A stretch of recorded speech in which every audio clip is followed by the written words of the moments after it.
सबसे पहले हमको ये पता होना चाहिए कि सेलों के संयोजन को कहते क्या क्या कहते हैं। बैटरी कहते हैं। सेलों के संयोजन को क्या कहते हैं? बैटरी। अब सेलों को संयोजित करते किस प्रकार से? तीन प्रकार से। कितने प्रकार से? तीन प्रकार से। श्रेणी क्रम संयोजन, समांतर क्रम संयोजन और मिश्रित क्रम संयोजन। तीन प्रकार का संयोजन सेलों के द्वारा करके बैटरी का निर्माण किया जाता है। सही बात समझ में? जैसे हमको कहीं पे ज्यादा वोल्ट की बैटरी की जरूरत है या किसी बड़े सेल की जरूरत है, तो बड़ा सेल बनाने से अच्छा है छोटे छोटे सेलों को आपस में संयोजित कर करके एक बैटरी बना दी गई है कि नहीं। या लंबे समय तक धारा को प्रवाहित करना, या ज्यादा बैकअप की जरूरत है, ज्यादा एनर्जी की जरूरत है, तो वहां पर क्या करते हैं? जोड़ करके बैटरी का निर्माण करते हैं और फिर लंबे समय तक वैद्युत वाहक बल का को स्थिर बनाए रखते हैं ताकि लंबे समय तक धारा प्रवाह बनी रहे। सही बात समझ। जैसे हमारे घरों में देखो बड़े बैटरा होता है, उसमें 6 सेल लगे होते हैं। अब 6 के 6 सेल 2-2 वोल्ट के होते हैं, तो 12 वोल्ट के होते हैं और बड़ी साइज की बनाई जाती है ताकि लंबे समय तक वैद्युत वाहक बल स्थिर बना रहे। और जब तक वैद्युत वाहक बल स्थिर बना रहेगा धारा बहती रहेगी, समझ रहे हो, और लंबे समय तक बैकअप मिलता रहेगा।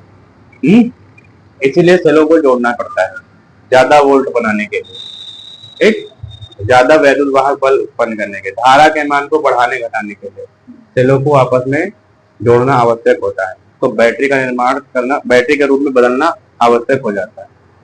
कभी किसी उपकरण में धारा कम प्रवाहित करनी होती है ना, लेकिन लंबे समय तक प्रवाहित करनी होती है। कभी कुछ ऐसे उपकरण होते हैं जिसमें धारा का मान ज्यादा प्रवाहित करना होता है कम समय के लिए। आई बात समझ में? तो सेलों का संयोजन करना अनिवार्य होता है। तो सेलों के संयोजन को कहते क्या है बताओ? क्योंकि एक सेल द्वारा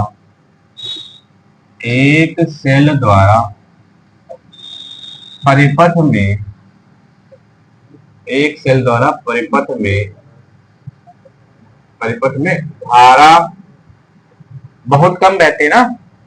एक सेल द्वारा परिपथ में धारा बहुत कम रहती है, बहुत कम बहती।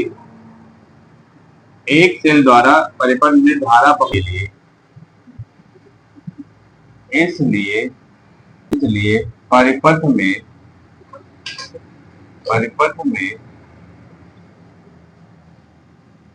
में धारा बढ़ाने के लिए क्या करते हैं बताओ? परिपथ में धारा बढ़ाने के लिए क्या करते हैं? सेलों को आपस में जोड़ देता है। सेलों को आपस में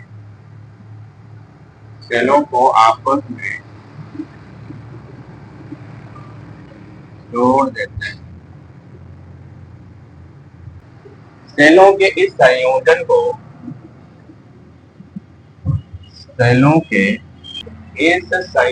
को बैटरी कहते हैं। क्या कहते हैं? बैटरी। याद रखोगे बात, बैटरी कहते हैं। जिनका उपयोग, अब इस बैटरी का उपयोग कहाँ किया जाता है?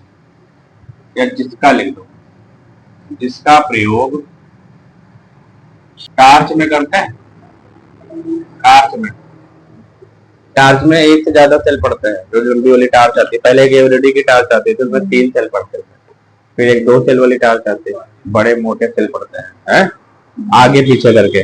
पहले एक सेल जाएगा, लंबी सी टार्च ऐसे होती है, तुमने देखा है जानी लंबी वाली टार्च, एवरेडी की टार्च देखा जानी, 3 सेल वाली टार्च ऐसी होते थे, हमारे जमाने में बहुत चलते थे। ठीक है, ऐसे लंबी सी टार्च होती थी और बढ़िया उजाला होता था। यहाँ पे एक स्विच लगा होता था और यहाँ ढक्कन लगा होता था, यहाँ पे ढक्कन लगा होता था, ठीक?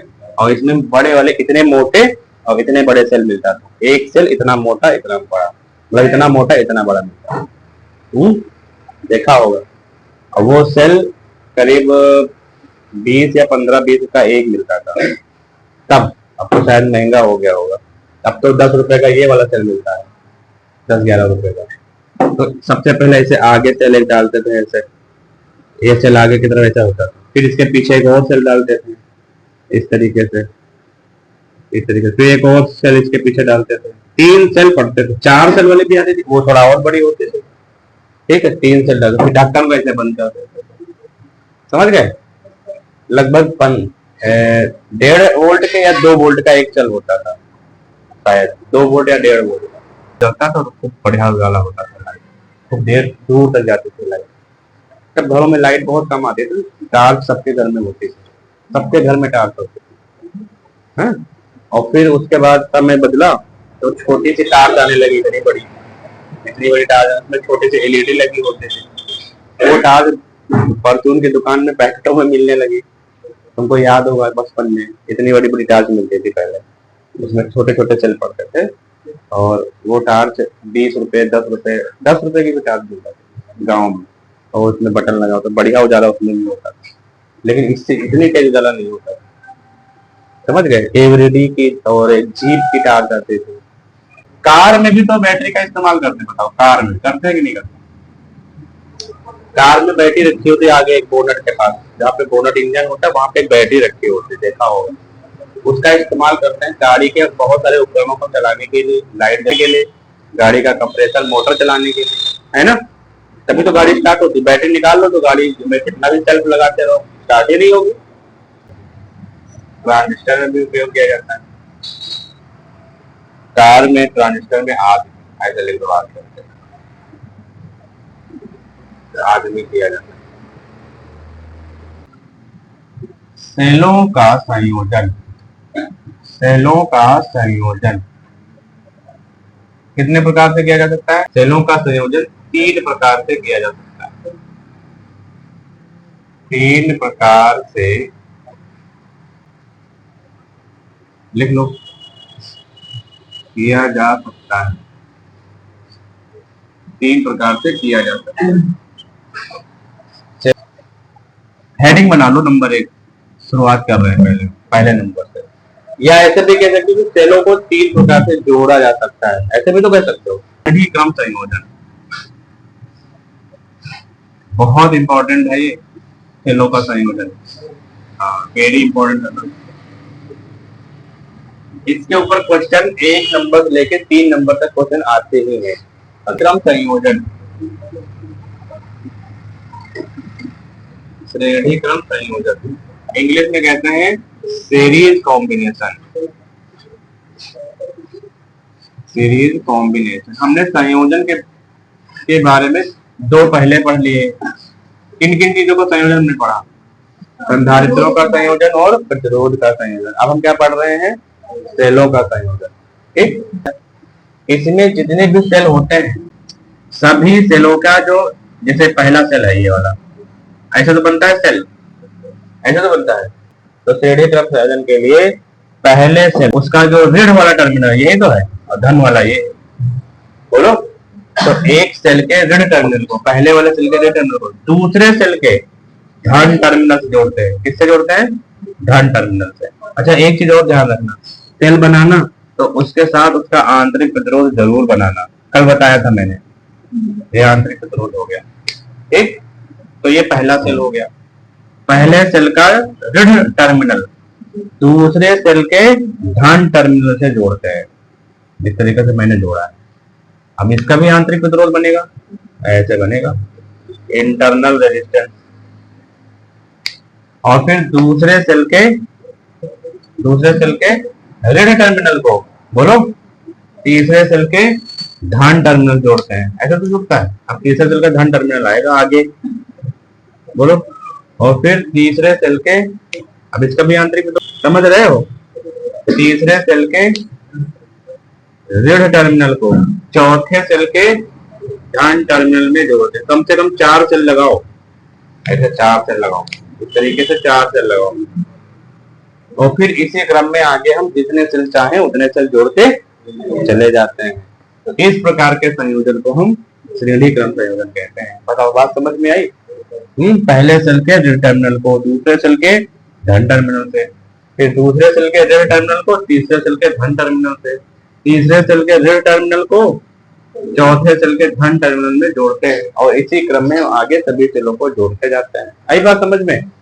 अब सभी सेलों को जोड़ने के बाद हमारे पास टर्मिनल कैसे बचते हैं, खाली वाले 2, एक आगे वाला और एक पीछे वाला। धन टर्मिनल है और पीछे वाला जो है टर्मिनल वो ऋण टर्मिनल है। ये धन टर्मिनल है, ये धन टर्मिनल है और ये ऋण टर्मिनल। बोलो, अब धन और ऋण टर्मिनल को हम इस्तेमाल करेंगे बाह्य प्रतिरोध के लिए या बाह्य उपकरण के लिए। बोलो, अब बाहर कहीं पे कोई यहाँ पे प्रतिरोध लगा देना है, यहाँ लगा दे प्रतिरोध, यहाँ जिसमें हमको धारा प्रवाहित करनी है, इसी में तो धारा प्रवाहित करनी है, यहाँ मैंने प्रतिरोध लगा दिया। अब इस प्रतिरोध के सिरों पर एक लगा देंगे उच्च विभव वाला सिरा टर्मिनल और एक सिरे पे लगा देंगे निम्न विभव वाला सिरा यानी कि टर्मिनल। आई बात समझ में? इस तरीके से हमारा एक परिपथ कंप्लीट हो जाएगा और इसका प्रतिरोध का मान है R लगा देंगे यहाँ पर, ताकि हम धारा के मान को ऑन ऑफ कर सकते हैं। धारा के वैल्यू को घटा बढ़ा नहीं सकते, लेकिन ऑन ऑफ कर सकते हैं। एक बात और ध्यान रखना, अगर श्रेणी क्रम में लगे हुए हैं सेल, है ना, तो हम ये मान के चलेंगे कि इनके विद्युत वाहक बल सबके बराबर है, सबके विद्युत वाहक बल बराबर होंगे। इसका भी ये विद्युत वाहक बल सबके बराबर, इसका भी विद्युत वाहक बल बराबर है। आई बात समझ? अलग अलग हम यहाँ पे बराबर विद्युत वाहक बल को जोड़ देंगे तो हमको आसान रहेगा कि धारा का मान निकाल लेंगे, धारा का मान आसानी निकाल लेंगे। और सबके आंतरिक प्रतिरोध हमने यहाँ पे बराबर रखे हैं, स्मॉल आर। मतलब हम सेल जोड़ेंगे तो एक ही प्रकार के तो सेल जोड़ेंगे, एक प्रकार के सेल जोड़ेंगे, एक जैसे सेल होंगे हमारे पास, सारे सेल एक जैसे होंगे, बस जोड़ने का तरीका अलग हो सकता है। सेल तो हम एक ही प्रकार के लेंगे। टार्च में जब हम सेल डालेंगे तो क्या एक दूसरा वोल्ट डालेंगे, फिर दूसरा दूसरे वोल्ट का, सारे एक जैसे तो सेल होंगे। खिलौने में जब सेल लगाते तो एक ही प्रकार का सेल होता है, रिमोट में जब सेल लगाते तो एक ही प्रकार का तो सेल होता है। ऐसा तो एक मोटा सेल एक पतला सेल, ऐसा कभी कोई उपकरण देखा है? नहीं ना। तो एक प्रकार के सेल है तो सबका विद्युत वाहक बल E और सबका आंतरिक प्रतिरोध स्मॉल r है। बात समझ में आई? तो जब धारा बहेगी तो यहाँ से बहेगी धारा, धन टर्मिनल से ऋण टर्मिनल की तरफ। ऐसे तो धारा बहती है, धारा बह रही आई, इस तरीके से धारा बहेगी। पहले चित्र बनाओ फिर लिखो, है? पहले चित्र बनाओ फिर इसके बारे में लिखो।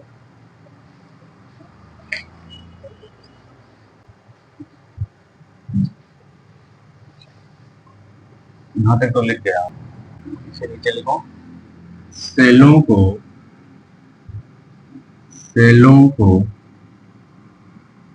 श्रेणी क्रम में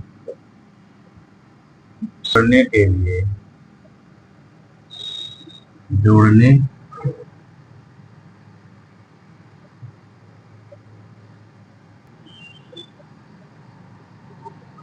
अब यहाँ पे जैसे संधारित्र और प्रतिरोध के बारे में पढ़ाया था संयोजन में, वहां पे तुल्य धारिता और तुल्य प्रतिरोध निकालने के बारे में बताया जब हम जोड़ते हैं। यहाँ पे क्या जोड़ने के बाद यहाँ पे क्या चीज बढ़ेगी घटेगी, क्या चेंज होगी? यहाँ पे क्या चेंज होगा? अगर हम वैद्युत वाहक बल और आंतरिक प्रतिरोध समान रूप से लेकर चल रहे हैं तो यहाँ पे धारा के मान में परिवर्तन होगा समांतर श्रेणी में, है ना। तो हम ये देखेंगे कि धारा का मान कितना होगा। मान लीजिए इसकी धारा I1 है, इसमें से निकलने धारा I2 है, इसमें से I3, तो टोटल धारा का मान कैसे निकलेगा? कितना है? कैपिटल R है ना। बाह्य प्रतिरोध कितना है?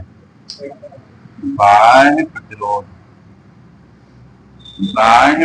का मान है कैपिटल R, स्मॉल r है ना। और प्रत्येक सेल का वैद्युत वाहक बल E है, तो नई लाइन से लिख लो, प्रत्येक सेल का वैद्युत वाहक बल तथा आंतरिक प्रतिरोध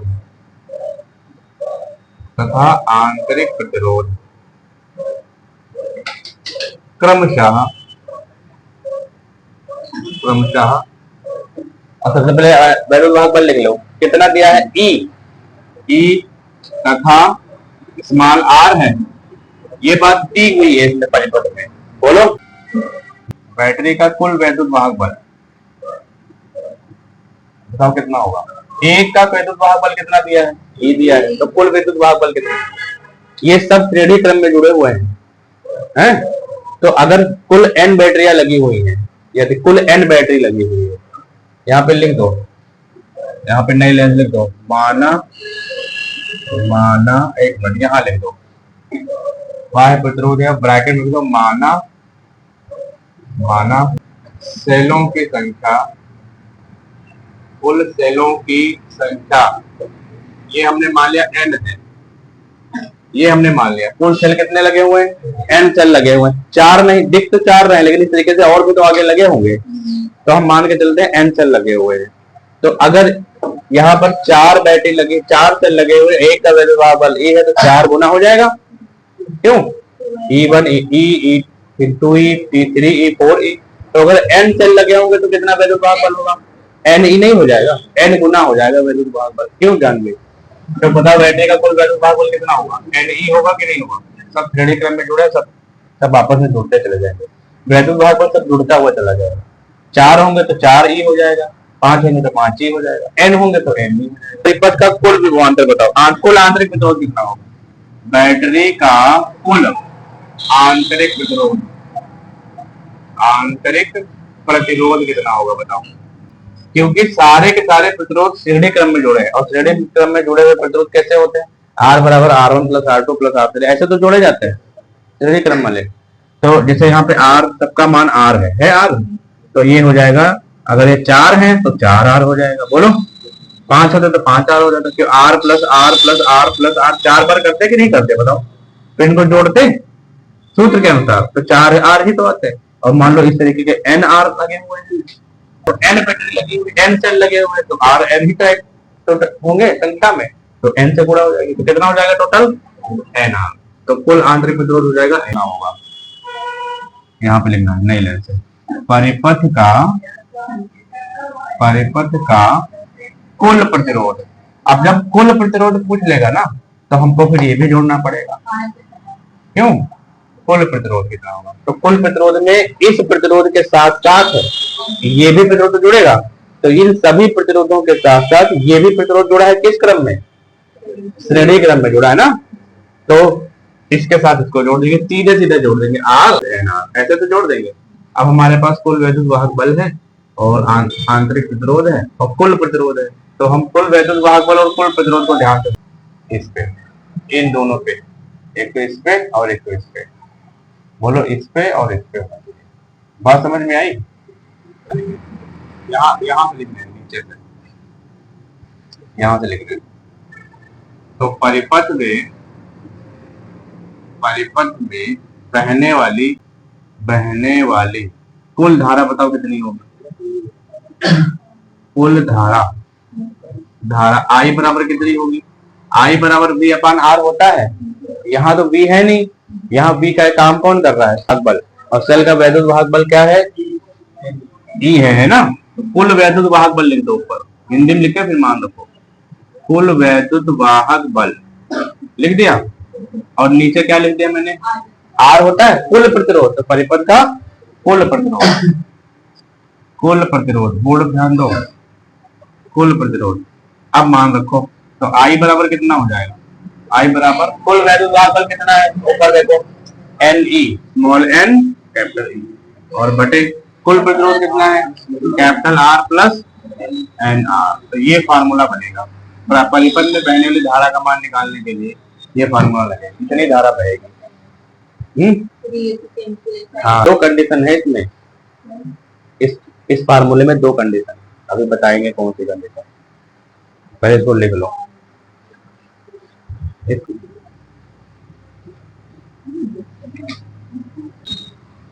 इस वाले फार्मूले को उठा के यहाँ रख रहे हैं, ठीक।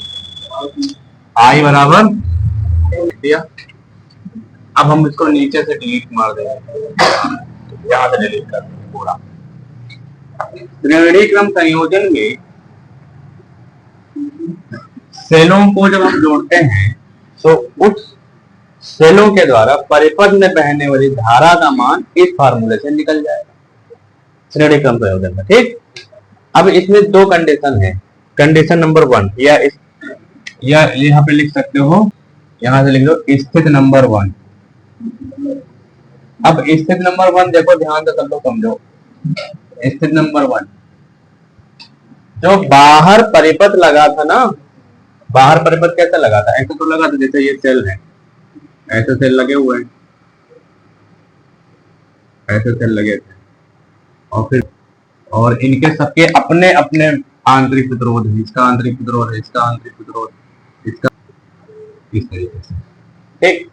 तो पहले के अंदर लगा हुआ प्रतिरोध का मान यानी कि आर का मान बहुत बहुत ज्यादा हो, इनके आंतरिक प्रतिरोध होते हैं, प्रत्येक सेल के आंतरिक प्रतिरोध बहुत ज्यादा हो। ये बात समझ पाए? बाहर परिपथ में जो बाह्य प्रतिरोध लगा हुआ है, बाहर परिपथ में जो बाह्य प्रतिरोध ये वाला लगा है प्रतिरोध, इसका मान बहुत ज्यादा हो, बहुत बहुत ज्यादा हो। आंतरिक प्रतिरोध बहुत कम हो तो बहने वाली धारा का मान देखो कितना आता है ना। तो अगर आंतरिक प्रतिरोध का मान बहुत ज्यादा कम होगा तो हम इस आंतरिक प्रतिरोध को लगभग 0 के बराबर मान सकते हैं। तो हम क्या लिखेंगे? तो NR बराबर 0 मानने पर, इसको हम नगण्य ले लेंगे, है ना, मानने पर 0 ले लेंगे या लेने पर लिख लो, ठीक। क्योंकि बहुत कम है आर का मान, मैं डबल बना दिया ना, बहुत कम है आर का मान। तो जब 0 ले लेंगे एनआर का मान तो आई का मान कितना होगा? तो आई बराबर अपान कैपिटल आर, है तो अच्छा। तो एन को थोड़ा सा अगर हम साइड कर ले ये कुछ ऐसा नहीं बन जाएगा, एन गुणे ई अपान आर, बोलो यही तो होगा। तो अगर हम ध्यान से देखें तो हमको ये ई अपान आर क्या है? वैद्युत वाहक बल बटे प्रतिरोध है और सेल का वैद्युत वाहक बल और बाहर का प्रतिरोध, ये दोनों का भाग क्या है? एक सेल से प्राप्त धारा। ई बटा आर क्या है? एक सेल से प्राप्त धारा। भाई अगर हम एक सेल निकाल लें इसमें से बाहर और इसमें जोड़ दें, इन सबको हटा दें, खाली एक सेल रखें, तो इसमें धारा जब बाहर, जब इसमें आर का मान बहुत छोटा हो तो जिसमें जब धारा बहेगी तो धारा आई बराबर कितने के बराबर होगी? ई बटा आर के बराबर नहीं होगी, बताओ। ऐसा तो निकालोगे। हम एक सेल से प्राप्त धारा का मान अगर निकाले तो यही तो फार्मूला लगाएंगे। तो यहाँ पर ई बटा आर का मतलब क्या हुआ? एक सेल से प्राप्त धारा, एक सेल से प्राप्त धारा का मान, ये तो बनेगा फार्मूला। मतलब जितना एक सेल धारा देगी, जितने सेल लगाओगे श्रेणी क्रम में, उतने गुना धारा परिपथ में बहने लगेगी, इसमें उतने गुना धारा बहने लगेगी। जैसे अगर एक सेल 1 एम्पीयर की धारा दे रही है और श्रेणी क्रम में तुमने 4 सेल लगा रखे हैं तो कितने एम्पीयर धारा बहेगी? 4 एम्पीयर, 4 गुना धारा बहने लगेगी। ये कब होगा? जब बाह्य प्रतिरोध का मान बहुत ज्यादा होगा आंतरिक प्रतिरोध से, तभी तो ऐसा होगा। तब सेलों को श्रेणी क्रम में जोड़ोगे तो परिपथ में धारा का मान जितने सेल लगाओगे उतने गुना हो जाएगा। 10 सेल लगाओगे 10 गुना हो जाएगा, 5 लगाओगे 5 गुना हो जाएगा। तो हम इच्छा अनुसार धारा के मान को बढ़ा लेंगे। जैसे मान लें कोई टार्च का बल्ब है, अब वो बल्ब 3 एम्पियर पर पूरी तरीके से ग्लो करता है, 3 एम्पियर पर, और तुमने उसमें सेल जो डाला है वो 1 ही एम्पियर धारा देता है। तो बताओ श्रेणी क्रम में कितने सेल डालोगे? 3 डालोगे, तभी तो 3 एम्पियर चलेगी, उसमें धारा बहेगी। बात समझ रहे हो कि नहीं? एक सेल डालोगे तो बहुत धीरे बल्ब जलेगा, 2 डालोगे तो और थोड़ा धीरे बल्ब जलेगा, 3 डालोगे तो एकदम से तेज जलेगा। तो 3 एम्पियर धारा देते। परिपथ में धारा का मान बढ़ाने के लिए सेलों को श्रेणी क्रम में जोड़ना चाहिए। कब जोड़ना चाहिए? जब उसका आंतरिक प्रतिरोध बाह्य प्रतिरोध से बहुत कम हो, बाह्य प्रतिरोध का मान आंतरिक प्रतिरोध से बहुत ज्यादा हो, तब सेलों को किस क्रम में जोड़ना चाहिए? श्रेणी क्रम में। धारा के मान तभी बढ़ेगा, वरना नहीं बढ़ेगा। आई बात समझ में? तो यहाँ पर क्या लिखेंगे? अतः धारा का मान परिपथ में धारा का मान बढ़ाने के लिए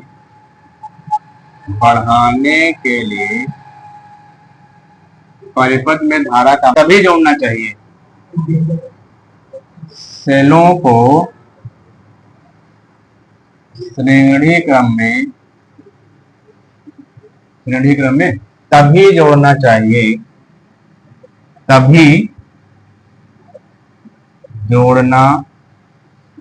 चाहिए, बाह्य प्रतिरोध का मान है ना,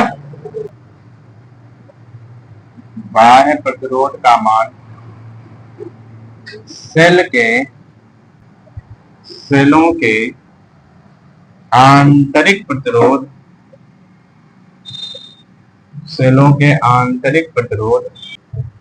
किसी के दिमाग में कोई प्रश्न अगर हो तो बताओ। कोई डाउट हो तो बताओ, कंफ्यूजन हो तो बताओ, समझ नहीं आया तो बताओ।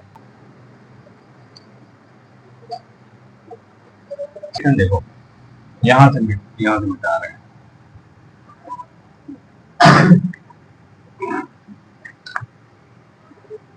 देखो स्टेज नंबर 2, अब जस्ट इसका उल्टा हो जाएगा। स्टेज नंबर 2 मतलब इसका जस्ट उल्टा।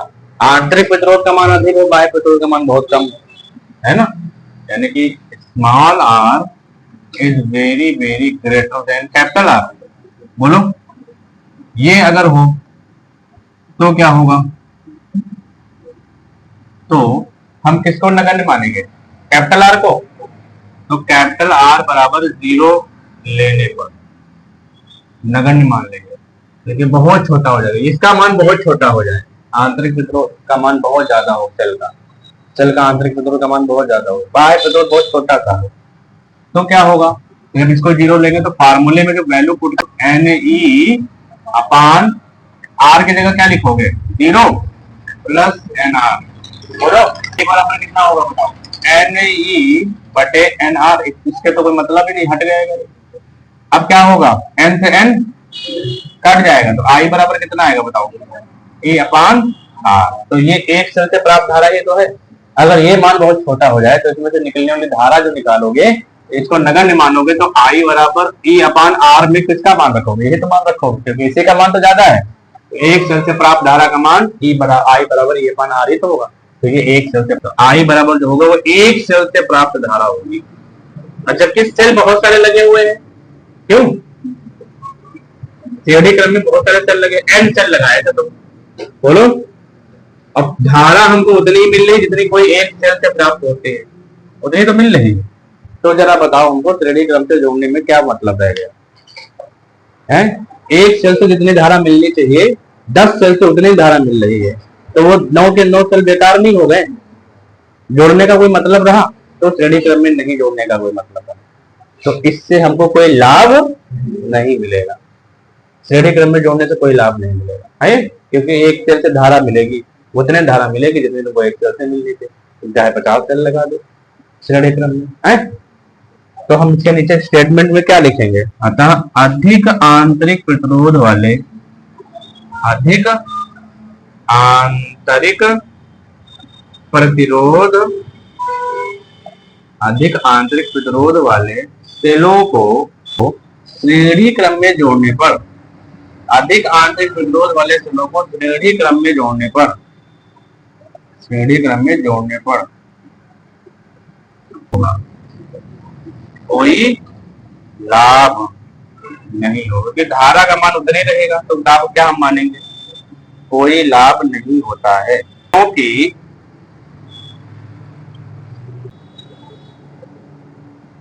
संयोजन से प्राप्त एक सेल 5 गुना तो हो ही जाए, यहाँ तो 1 भी 2 गुना भी नहीं, लगभग उतनी धारा बह जितनी एक सेल से बहनी चाहिए। क्यों? तो फिर 10 सेल लगाने का कोई मतलब नहीं है, एक सेल से ही काम चला लेंगे, क्योंकि धारा तो उतनी बह रही ना। क्यों? तो इस कंडीशन में एक सेल से प्राप्त धारा निकलेगी, कितने भी सेल श्रेणी क्रम में जोड़ोगे तो कोई लाभ नहीं है, इसलिए मैंने यहाँ पे स्टेटमेंट में लिखवा दिया। अब बताओ ये दोनों स्थितियां समझ में आई कि नहीं आई? पहली दूसरी बोलो, याद रखोगे ये बात? कोई डाउट? लिख लो।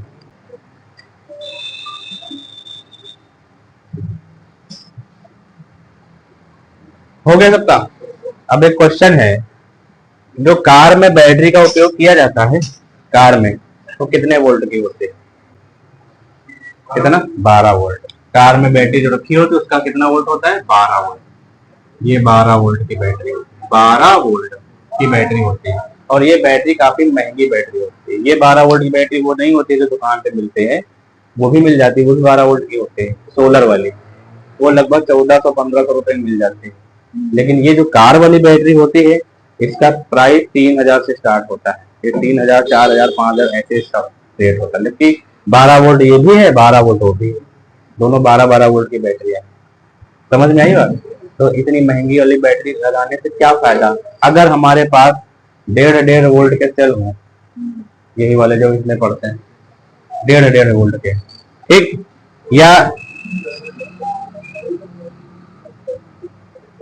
डेढ़ वोल्ट का सेल हो, 1.5 वोल्ट का सेल हो, एक सेल कितने वोल्ट का? 1.5 वोल्ट का। तो 1.5 वोल्ट के अगर सेल हो हमारे पास, एक सेल ये हो गया, 2 सेल ये हो गए, 3 4 5 6 7 और 8, सब 1.5 वोल्ट के हैं। एक सब 1.5 वोल्ट के सेल हैं।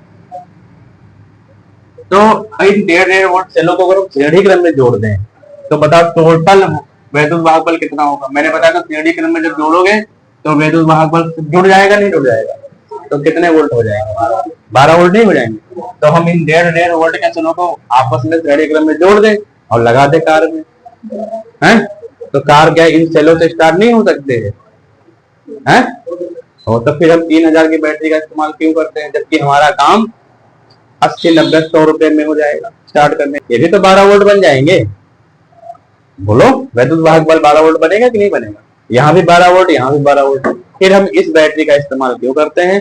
इन सेलों को श्रेणी क्रम में जोड़ करके कार को स्टार्ट क्यों नहीं कर सकते? इसका आंसर ढूंढ के लाना, कल हम बताएंगे इसके बारे में।